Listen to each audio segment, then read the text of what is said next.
রং নয়, আজ কথায় জ্বলে ওঠে পশ্চিমবঙ্গ। এক মাটির বুক ভরা ইতিহাস, কিন্তু বর্তমানের আকাশে কেমন যেন ধোঁয়া জমে আছে। নদী এখনো বয়ে যায়, কিন্তু তার জলে মিশে থাকে অজস্র অপ্রকাশিত প্রশ্ন। কেন কণ্ঠগুলো থেমে যায় মাঝপথে? কেন সত্য উচ্চারণে ভয় জাগে?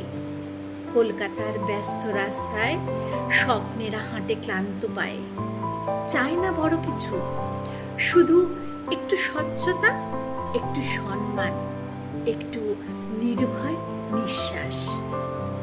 রাজনীতি এখানে শুধু শাসন নয়, মানুষের মনে এক অদৃশ্য বিভাজন, যেখানে প্রতিবাদও কখনো হিসেব করে জন্মায়, আর নীরবতা হয়ে ওঠে বেঁচে থাকার উপায়।